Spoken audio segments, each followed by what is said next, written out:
Hi everyone, অন্যান্য দিনের মতো আজকেও একটি টিপসের ভিডিওতে আমার পুরনো বন্ধু আর নতুন বন্ধু সবাইকে জানাই অনেক অনেক স্বাগত। প্রত্যেকের বাড়িতেই এমন কিছু জিনিস আছে ঘরে থাকতে থাকতে নষ্ট হয়ে যায়। সেই সমস্ত জিনিস না বুঝেই ফেলে দেওয়া হয়, তাতে অনেক টাকা খরচা হয়। ফেলে দেওয়া জিনিস দিয়ে সংসারের অনেক বড় বড় কাজ করে নেওয়া যায়। তাই ভিডিওটা স্কিপ না করে পুরো ভিডিওটা দেখবে। স্কিপ করে দেখলে সব থেকে ভালো টিপসটি তোমরা মিস করে যেতে পারো।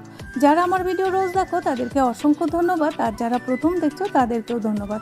চলো দেখা যাক আজকের প্রথম টিপস। প্রত্যেকের বাড়িতেই বিস্কিট নিয়ে আসা হয়, আর এই বিস্কিট অনেকদিন ঘরে থাকতে থাকতে ড্যাম হয়ে যায়।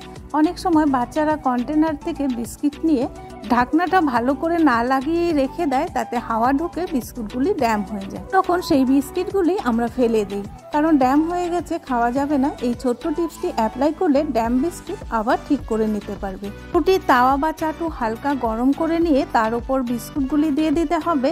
তারপর গ্যাসটাকে অফ করে দিয়ে বিস্কিটগুলি 1 থেকে 2 মিনিট উল্টে পাল্টে নিলেই একদম আগের মতো মুচমুচে হয়ে যাবে। রুটি করা চাটু বা তাওয়াটা গরম হয়ে গেলেই কিন্তু গ্যাসটা অফ করে দিতে হবে। গ্যাস অন রেখে কখনোই বিস্কুট এরকম গরম করতে যাবে না, তাহলে বিস্কুটগুলি পুড়ে যাবে, কারণ বিস্কুটগুলি আগে থেকেই ফ্রাই করা থাকে।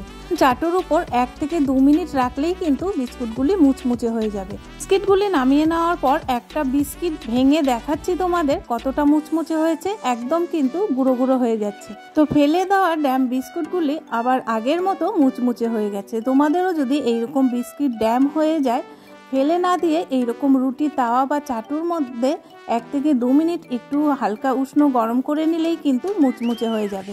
এবারে বিস্কিটটা ঠান্ডা হয়ে গেলে কন্টেনারে ভরে রেখে দিলেই কিন্তু বিস্কুটটা আমরা আবার খেতে পারবো। ড্যাম বিস্কুট কখনোই আর ফেলে দেবে না, ভালো লাগলে অবশ্যই ট্রাই করবে। আমরা মেয়ে বউরা নানান রকমের নেল পালিশ পরি, আর নেল পালিশ রিমুভ করার জন্য কিন্তু আমরা রিমুভার বাজার থেকে কিনে নিয়ে আসি। রিমুভার শেষ হয়ে গেলে আবার বাজারে ছুটতে হয়, টাকা খরচা করে রিমুভার কিনে নিয়ে আসতে হয়। বন্ধুরা, কোভিডের সময় আমরা অনেক রকমের স্যানিটাইজার কিনেছি। সেই স্যানিটাইজারগুলো কিন্তু এখন আর প্রয়োজন হয় না, ঘরে পড়ে থাকতে থাকতে সেইগুলো নষ্ট হয়ে যাচ্ছে, আর কিছুদিন পর হয়তো অনেকে ফেলেই দেবে। তো যারা এখনো এই স্যানিটাইজারগুলো ফেলোনি, ঘরে আছে, তারা কিন্তু এই স্যানিটাইজার দিয়ে নেল পালিশ রিমুভ করে নিতে পারবে। তার জন্য নিতে হবে একটু তুলোর মধ্যে একটু স্যানিটাইজার নিয়ে নেবে। তারপর যেরকম ভাবে আমরা নেল পালিশ রিমুভ করি সেই একই রকম ভাবে ঘষে নেবে, তাহলে দেখবে সম্পূর্ণ নেল পালিশ উঠে যাবে।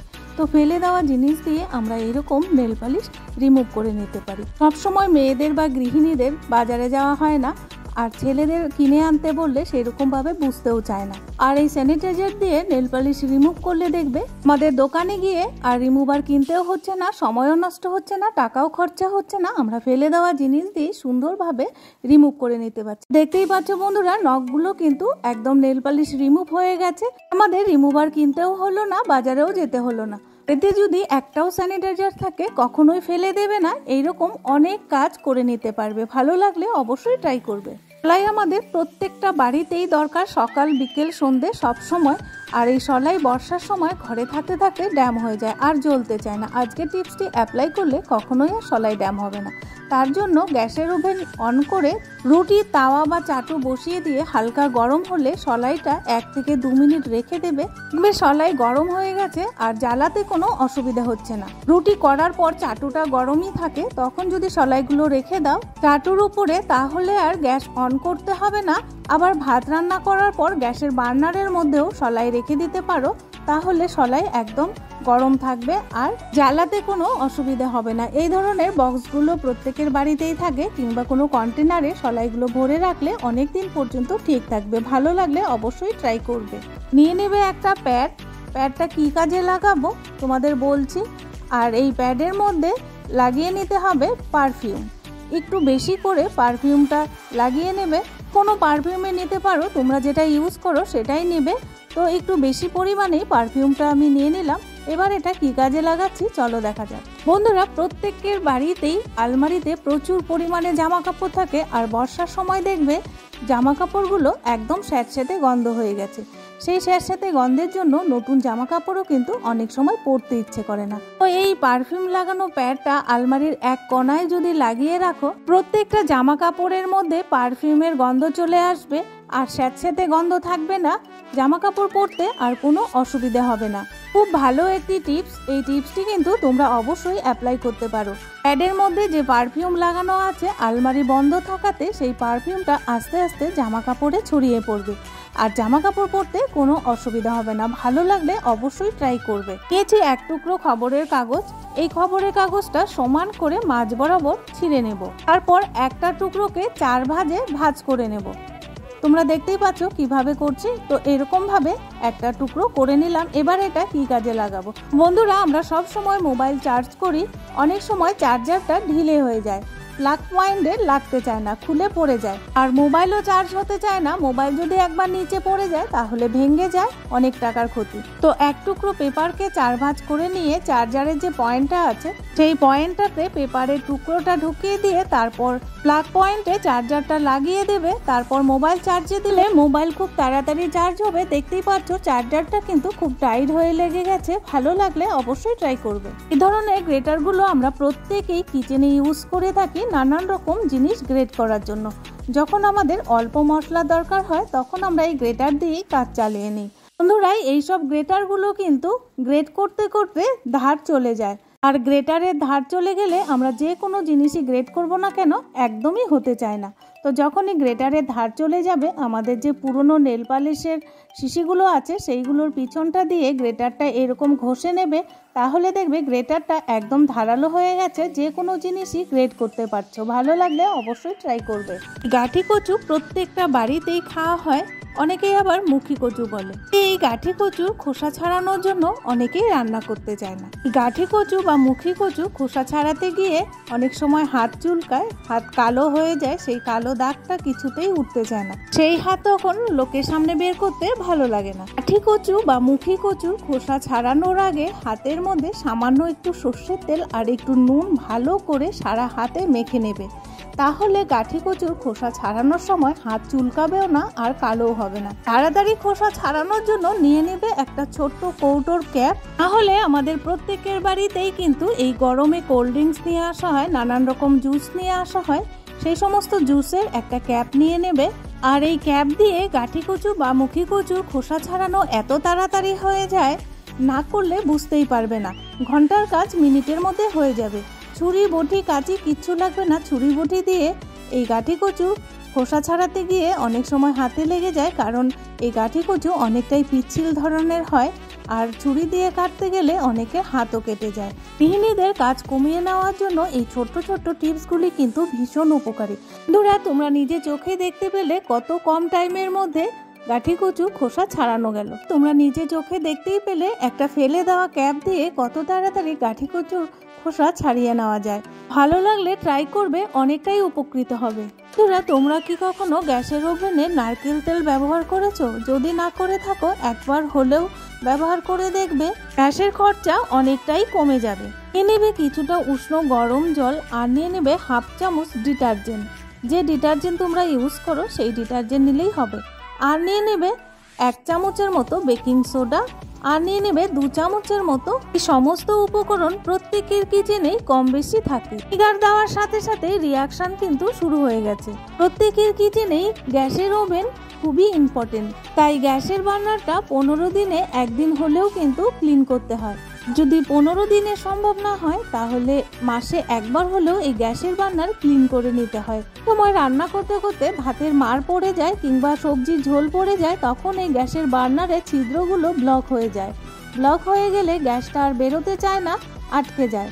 আর আমাদের রান্না করতেও অনেকটাই লেট হয়ে যায়, কারণ গ্যাসটা একদমই বেরোতে চায় না, খুব আস্তে আস্তে বেরোতে থাকে, আর রান্নাটাও লেট হয়ে যায়। আর গ্যাসের বার্নারের ছিদ্রগুলো যদি বেশি ব্লকেজ হয়ে যায় তখন কিন্তু একটা অ্যাক্সিডেন্টও হয়ে যেতে পারে।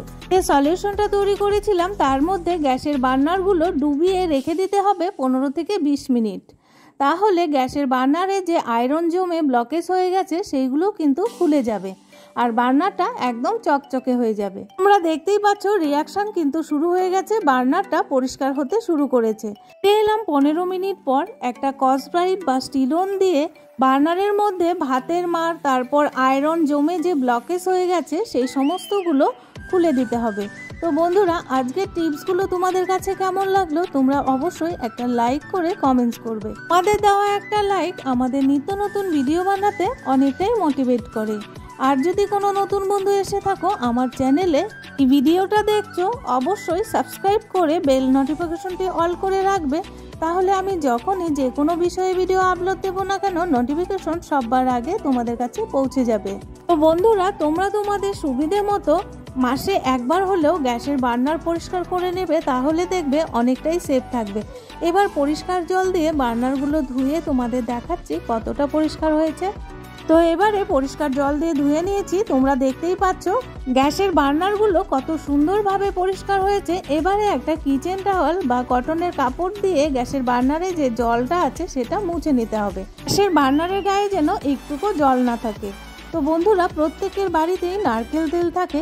এই নারকেল তেল বার্নারের চারিপাশে সামান্য একটু করে দিয়ে তারপর হাতের সাহায্যে এইভাবে চারিদিকে লাগিয়ে নেবে। নারকেল তেল দেওয়ার জন্য বার্নারের মধ্যে যে আয়রন জমে জমে ব্লকেজ হয়ে যায়, কিংবা রান্নার সময় ভাতের মার বা সবজির ঝোল পড়ে ব্লকেজ হয়ে যায়, সেটা আর হবে না।